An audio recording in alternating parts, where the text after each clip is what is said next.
আর এই হচ্ছে এয়ারপোর্টটা, খুব সুন্দর। হচ্ছে গিয়ে এখানে পুরো পাহাড় দিয়ে ঘেরা চারিদিকটা, একদম এইটা পাহাড়, পাহাড় দেখা যাচ্ছে না। এখন আমি আছি গুয়াহাটিতে। আর আজকে আমি আমার একটা খুব পছন্দের জায়গায় যাব, সেটা 11 বছর পর, সেটা আইজল। আর গুয়াহাটি থেকে আমার ফ্লাইট হচ্ছে গিয়ে 10টা 15-তে, 1 ঘন্টা মতো লাগবে, 11টাতে পৌঁছাবো। আর ওখানে গিয়ে আমি ভিডিও দেখাবো অনেক কিছু। খুব সুন্দর জায়গা, পুরো পাহাড়ে। দেখা যায় পরে ভিডিওগুলো। এটা হচ্ছে গুয়াহাটির ওল্ড টার্মিনালে যাওয়ার রাস্তাটা। নতুন টার্মিনালে আমি এখনো যাইনি। তো ওল্ড টার্মিনালে শুধু ইন্ডিগো ফ্লাইটই চলে, আর বাকি ফ্লাইট এয়ার ইন্ডিয়া, আকাশা এয়ার, বাকি যে স্পাইসজেট সব হচ্ছে নিউ টার্মিনাল থেকে যায়। তো ওল্ড টার্মিনাল থেকে আমি যাব আজকে আইজল, 1 ঘন্টা মতো লাগবে। ওখানে পুরো পাহাড়ের উপরে এয়ারপোর্টটা, দারুণ সুন্দর জায়গা। তো 11 বছর পর যাবো, জানি না চেঞ্জ হয়ে গেছে কিনা, দেখা যাক। এটা হচ্ছে কি এয়ারপোর্টের অ্যারাইভেল গেট আর ডিপার্চার গেট, একই ফ্লোরে নিচে। তো প্রথমে ডিপার্চার গেট আসবে এইখানটাতে, ডিপার্চার গেটটা দিয়েই যাবো। কিন্তু জল তো অনেকটা, জল পুরো খুব সুন্দর, ছোটখাটোর মধ্যে। বোর্ডিং পাস পেয়ে গেছি, বললাম আইজল যাচ্ছি অনেকদিন পরে। তো বাইরের লুকসটা আমার খুব সুন্দর লাগে পাহাড়ে, এই জন্য বললাম যে সিট দিতে। উইন্ডোজ দিল সে লাস্টে 30-এ। যাই হোক, চলো। বোর্ডিং পাস কমপ্লিট করে সিকিউরিটি হোল্ডে ঢুকে এখানে দেখি হচ্ছে গিয়ে ওয়াইন শপের কাউন্টার। এখানে দাম দেখে তো অবাক হয়ে গেছি, অন্য অন্য স্টেটের তুলনায় চরম দাম কম, প্রায় 50%, প্রায় 60%, কোনোটাতে 20-30% কম আছে। এখানে দাম দেখতে পারো। আমি অবশ্য খাই না। তারপরে চেকিং করিয়ে ফ্লাইটে উঠে উইন্ডো সিটটাই পেয়ে গেছিলাম। উইন্ডো সিটটা अपनी পাওয়ার यात्रा को পরে शीघ्र शुरू বাইরে करें। দৃশ্যটা आप খুব अपने ভালো बड़े লাগছিল। बैग को ऊपर वाले कवर पर रखें और छोटे बैग को सामने वाली सीट के नीचे रखें।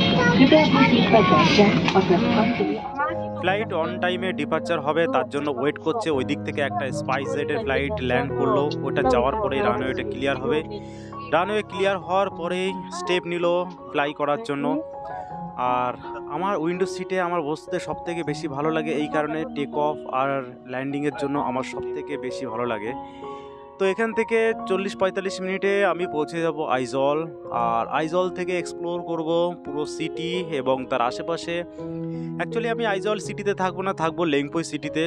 কারণ কি, এয়ারপোর্টেই আমার কাজ। গুয়াহাটি এয়ারপোর্টে কাজ সেরে আমি এখন যাব হচ্ছে গিয়ে আইজল, লেংপুই।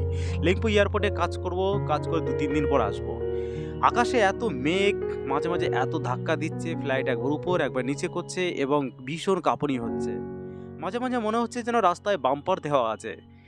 তো চলো কিছুক্ষণ একটু দেখি বাইরের দৃশ্য, দেখে তারপরে আবার একটু বকবক করব। তোমরা যদি বোরিং হও তাহলে স্কিপ করে আবার ভয়েসে চলে আসতে পারো।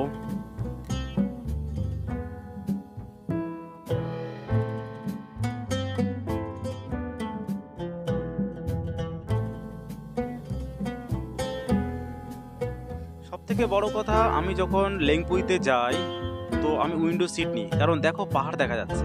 পাহাড়ের উপরেই হচ্ছে গিয়ে রানওয়ে। আর এই পাহাড়ের উপরে রানওয়েতে কি হবে যে হঠাৎ করে দেখবে যে রানওয়ে চলে এসছে, রানওয়ে চলে আসার সঙ্গে সঙ্গে ল্যান্ড করে, এই দেখো ল্যান্ড করে গেল। পাহাড়ের টপেই ছিল। এই জিনিসটা আমার খুব ভালো লাগে যে আমি আইডিয়াই করতে পারি না যে কখন का ল্যান্ড করবে। इस्तेमाल कर सकते हैं। सीट बेल्ट साइन बंद होने और विमान के रुकने तक आप अपने দারুণ জায়গা, একদম এইটা পাহাড়, দারুণ দেখা যাচ্ছে না, দারুণ জায়গা।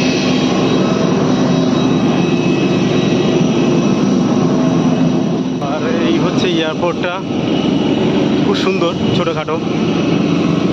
10 বছর পর এলাম লেংপুই এয়ারপোর্টে। আগে অনেকবার এসেছি। বিল্ডিং সেরকম কিছু এক্সটেন্ড করেনি, আগের মতোই আছে, খুব সুন্দর। আর মেন কথা হচ্ছে কি, এখানে পুরো পাহাড় দিয়ে ঘেরা চারিদিকটা, এই যে পুরো পাহাড়ে। রানওয়েটা দেখা যাচ্ছে না, ওই দিকটা পুরো পাহাড়। 3-4টে ফ্লাইট আসে, কলকাতা থেকে একটা, গুয়াহাটি থেকে, আর হচ্ছে ইম্ফল থেকে একটা আসে। দারুণ জায়গা। এখানে না আসলে, মিজোরামে আসলে হচ্ছে কি আইএলপি বানাতে হয় পারমিটের জন্য। 15 দিন পারমিটের জন্য 300 টাকা লাগে। তো সবাই যারা মিজো যারা তারা বাদে সমস্ত যারা বাইরে থেকে আসে, এই যে লাইন লেগে আছে আইএলপি বানানোর মাঝে রাজ্যের প্রবেশ করার জন্য একটা পারমিশন লাগে। আমি আমার এয়ারপোর্টে পাস দেখিয়েছি বলে আমার ছেড়ে দিল। এটা কলকাতা এয়ারপোর্টের পাস বলে রেহাই পেলাম, নাহলে 300 টাকা দিয়ে আমাকে বানাতে হতো 15 দিনের পারমিশন এদের রাজ্যে প্রবেশ করার জন্য। এটা মোটামুটি নাগাল্যান্ড, অরুণাচল প্রদেশ আর মিজোরামে এটা চলে। মিজোরামে সবার আগে ছিল নর্থ ইস্টে। আগে যখন এসেছিলাম হাইজল এয়ারপোর্টে 10 বছর আগে, তখনও মোটামুটি এয়ারপোর্টের পাস দেখিয়ে, এয়ারপোর্টের পাস দেখালে এখানে পারমিশন করানো লাগে না। আর ইন্ডিয়ান আর্মিদের ডিফেন্সে যারা আছে তাদেরকে পাস লাগে না। বাকি যারা আছে তাদের এখানে প্রবেশ করতে গেলেই 300 টাকা দিয়ে এলপি পারমিশন করাতে হবে। তো এটা নর্থ ইস্টে 3টে রাজ্যে চালু আছে।